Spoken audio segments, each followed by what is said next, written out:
Jadi teman-teman, dalam pengalaman ini, kita diarahkan untuk menjadikan Yesus juru selamat seutuhnya. Dan ini, aduh, satu kabaran yang indah sekali. Oke, mungkin sudah masuk, Bro Robin.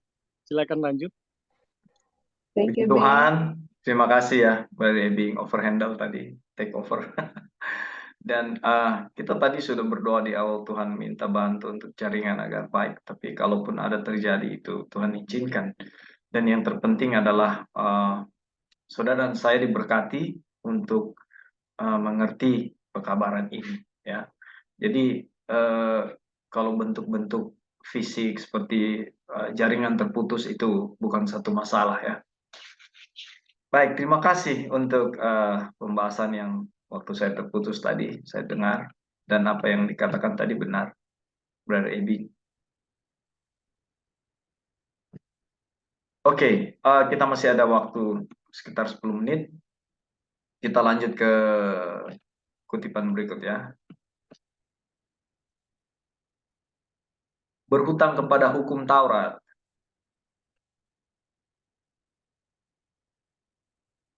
Aku katakan kepada setiap orang yang menyunatkan dirinya bahwa ia wajib melakukan berhutang kepada seluruh hukum Taurat.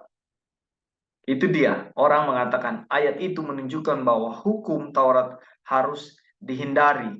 Sebab Paulus mengatakan bahwa mereka yang disunat harus melakukan seluruh hukum Taurat.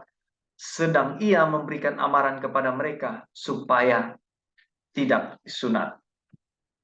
Jangan tergesa-gesa sahabatku. Telitilah ayat ini lebih dalam. Bacalah ayat itu kembali dan engkau akan melihat bahwa perkara yang buruk bukanlah hukum Taurat itu atau melakukan hukum Taurat. Ya, tetapi perkara yang harus dihindarkan ialah berhutang kepada hukum Taurat. Tidakkah itu suatu perbedaan yang besar? Ada suatu hal yang baik mempunyai makanan untuk dimakan dan pakaian untuk dipakai. Tetapi adalah menyedihkan bila berhutang untuk hal-hal yang penting ini. Benar juga ya, dia logikanya masuk ya. Yang lebih menyedihkan lagi bila berhutang untuk hal itu. Tetapi tetap tidak memilikinya. Saudara lihat ya, gambarannya sederhana. Seseorang yang berhutang adalah seorang yang harus membayar sesuatu.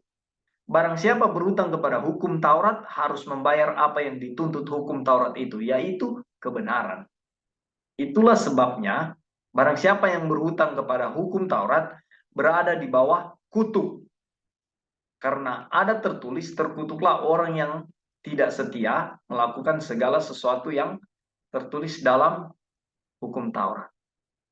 Jadi berusaha memperoleh kebenaran dengan sarana lain kecuali iman pada Kristus adalah mendatangkan kutuk hutang yang kekal. Bisa mengerti ya, saudara? Pokoknya selain beriman kepada Kristus, itu adalah kutuk hutang yang kekal. Ia berhutang untuk selama-lamanya, karena ia tidak mempunyai apa-apa untuk membayarnya. Dan kenyataannya bahwa ia berhutang kepada hukum Taurat. Berhutang dalam melakukan seluruh hukum menunjukkan bahwa ia harus melakukannya semua. Bagaimanakah ia akan melakukannya? Inilah pekerjaan yang dikehendaki Allah, yaitu hendaklah kamu percaya kepada Dia yang telah diutus Allah.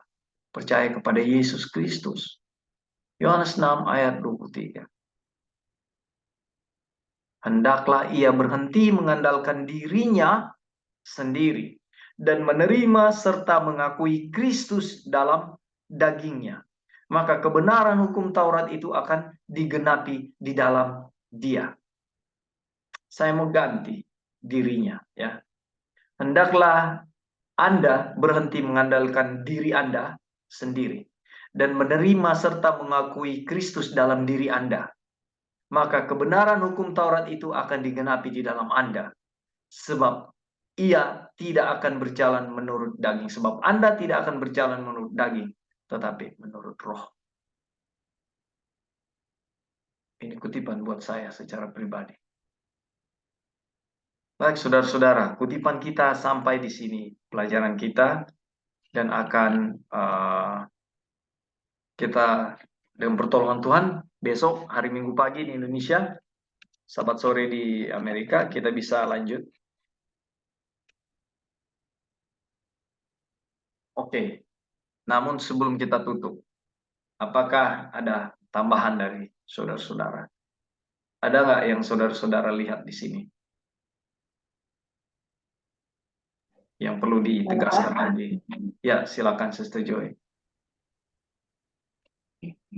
Iya, jadi kenapa? Jadi kan kita sudah bisa lihat ya, di atas tadi pertanyaannya, kenapa Kristus hanya Kristuslah satu-satunya kan kita punya jalan keselamatan? Itu kenapa gitu? Ternyata di sini Wagner bahas mengenai hutang gitu. Ya. Apakah ada kita yang bisa membayar hutang untuk hukum Taurat? Apa sih yang hukum Taurat tuntut? Ya, hukum Taurat itu tuntut perfection. Ya. Karena the law of God is perfect kan? Hukum Tuhan itu sempurna. Jadi yang dia tuntut itu tidak ada pelanggaran satupun gitu. Satupun selama umur hidup kita nggak ada. Itulah kehidupan kekal gitu. Kan Ellen White bilang kehidupan kekal kita ini sama seperti yang dituntut Tuhan di Taman Eden ya. Yaitu perfect obedience, itu kehidupan kekal gitu. Nah, waktu hukum Taurat itu dilanggar satupun dalam kehidupan kita harusnya habis binasa gitu ya. Jadi sekarang kita itu berhutang kepada hukum Taurat karena kita tidak memenuhi tuntutannya. Nah, alasan kita masih hidup sekarang ini adalah Tuhan memberikan jalan keluar, yaitu Tuhan Yesus yang akan datang sebagai manusia. Dia akan datang untuk memenuhi seluruh hukum Taurat dari dia lahir sampai dia mati, tidak ada dosa satupun. Jadi waktu hukum Taurat lihat Yesus, itu dia punya perfect obedience. Seperti itu. Nah, perfect obedience itulah kebenaran ya, righteousness. Nah, itu righteousness itu dikasih ke kita, makanya kita hukum hutang itu dibayar gitu. Tapi bukan dengan usaha saya menurut hukum, karena kita nggak bisa gitu. In the first place. Saya harus menerima kebenaran Kristus yang sanggup membayar tuntutan hukum. Kebenaran saya nggak bisa, makanya kan kebenaran kita itu kain lara ya, seperti itu. Jadi kebenaran Kristus yang sanggup membayar hutang. Nah, kebenaran itu mau diberikan kepada kita dengan gratis, teman-teman, dengan free. Dan kita hanya terima dengan iman, seperti itu. Nah, jadi waktu kebenaran itu kita terima, dan pelajaran Wagner di dalam buku Kristus dan kebenarannya, waktu kita dijadikan benar, apapun yang kita lakukan itu adalah yang benar, gitu. Karena yang kita terima itu adalah Kristus kan, dan kalau kita lihat Kristus di dunia ini, perbuatannya itu semua benar. Dan di saat kita menerima Kristus dengan iman, dan iman Kristus hidup di dalam kita, semua yang keluar itu adalah benar. Tapi di saat saya menolak Kristus, tidak menerima kebenarannya, pasti yang keluar itu sesuatu yang tidak benar gitu. Mau saya mau berdoa kek, mau saya mau bersaksi, itu yang tadi Ebi bilang teologi hubungan. Mau saya mau baca Alkitab, mau meditasi, kalau saya sudah menolak Kristus in the first place, ya itu semua adalah buah-buah dari selfishness ya. Saya mau melakukan ini supaya saya menerima kebenaran dan supaya saya bisa diselamatkan. Nah, itu kan selfish, saya melakukan itu supaya saya diselamatkan. Padahal keselamatan itu satu-satunya hanya dalam Kristus. Bagaimana caranya? Hutang itu dibayar. Karena itu keselamatan itu. Kalau tuntutan hukum nggak dibayar, itu kita nggak bisa hidup kekal gitu. Dan siapa yang membayar hutang itu? Ya Kristus. Makanya pekabaran ini meninggikan Kristus. Kristus yang bayar. Saya hanya terima dengan iman apa yang Kristus sudah lakukan. Itulah jalan keselamatan. Tidak ada yang lain. Ya mau kita mau Bible study, kayak mau baca Alkitab, mau bersaksi, itu adalah hasil bagaimana Kristus sudah membenarkan kita. Baru itu perbuatan yang kita lakukan itu adalah benar adanya ya. Bukan dengan, oh saya harus bersaksi nih, kalau enggak saya enggak selamat. Oh saya harus bermeditasi nih, kalau enggak saya enggak selamat.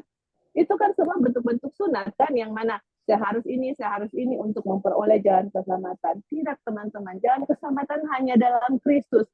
Kalau Kristus kita terima dan kebenarannya, itu semua akan keluar dengan natural, dan itu semua akan keluar baik adanya di hadapan Tuhan, karena itu perbuatan Kristus yang bekerja di dalam kita, bukan dengan selfish motif yang saya harus bikin ini supaya selamat, saya harus begini.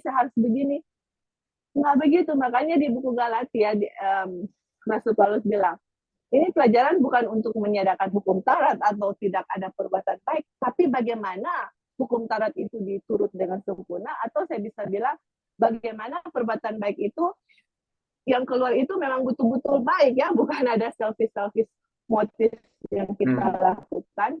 Karena apa? Semua itu adalah pekerjaan Kristus dalam kita, dan Kristus membenarkan kita dengan memberikan kebenarannya. Waktu saya memberikan dosa kita kepada Kristus, saya akan benci dosa itu, dan saya akan benci dosa itu, dan hukum Taurat itu akan saya cintai dalam diri saya. Nah, ini kan satu kabar kesukaan ya untuk kita semua, yang mana Roh Kudus mengisahkan kita akan dosa kita, tetapi di pihak lain ada satu kesukaan yang mana Tuhan dia punya kebenaran dan dia mau berikan kepada kita di saat kita menerima dia, kebenaran yang itu yang akan keluar. Oke, thank you Kak Opin. Ya. Terima kasih Sister Joy. Jadi itu yang sudah kita pelajari, yang sudah kita lihat, dan masih apakah ada tambahan yang lain atau masukan yang lain sebelum kita tutup? Ya, halo. Silakan. Ya, kemarin dengan Pastor Jackie sempat chatting ya mengenai pikiran Kristus. Nah, ini statement hijau ini sebenarnya adalah pelajaran mengenai bagaimana pikiran Kristus itu sendiri ya. Hendaklah ia berhenti mengandalkan diri, menerima serta mengakui Kristus di dalam dagingnya. Kalau kita belajar tulisan Jones, bagaimana memiliki pikiran Kristus, kita harus mengakui bahwa Yesus itu diam di dalam diri kita. Dan diam. Yesus itu bagaimana memiliki pikiran, dia mengosongkan diri dan membiarkan Bapa yang bekerja sepenuhnya di dalam dirinya. Nah, bagaimana kita memiliki pikiran Kristus? Kita mengosongkan diri ya, dan membiarkan Kristus yang diam di dalam diri kita mengerjakan sepenuhnya pekerjaan. Inilah pikiran Kristus ya. Mengosongkan diri dan membiarkan pikiran Kristus atau Kristus bekerja sepenuhnya di dalam diri kita. Dan inilah pelajaran mengenai iman Kristus, teman-teman. Tapi pelajaran ini diulang-ulangi ya, dari awal kalau kita baca Galatia 1 sampai terakhir ini diulang-ulangi. Jadi buku Kabar Kesukaan sebenarnya mau memberikan penjelasan kepada kita mengenai apa iman Kristus itu sesungguhnya. Jadi dengan mempelajari pelajaran Kabar Kesukaan ini ya, dari bab 1 sampai terakhir, poin ini akan diulang-ulangi terus dan dilihat dari berbagai sudut ya. Sehingga ketika kita selesai membaca ini, kita akan melihat, ini luar biasa ya mengenai iman Kristus, luar biasa mengenai pikiran Kristus itu sendiri. Sehingga bagaimana Kristus itu betul-betul bekerja di dalam diri kita, kita akan tahu persis bagaimana Yesus bekerja di dalam diri kita dan menggenapkan segala kebenaran ya yang dituntut oleh hukum itu kepada diri kita. Oke, mungkin itu saja yang bisa dibagikan. Terima kasih. Terima kasih, puji Tuhan, Brother Ebing. Saudara-saudara, biarlah Tuhan yang menolong kita semua untuk tidak bosan ya dengan pelajaran ini dan diulang-ulangi lagi. Bahasa, kata-kata, kutipan, makna, arti.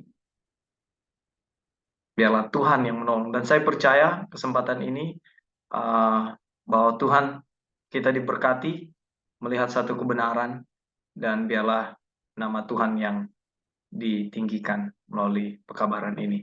Puji Tuhan, kita akhiri Bible study kita saat ini, dan kita akan sambung besok. Saya berdoa dalam nama Tuhan kita, Yesus Kristus.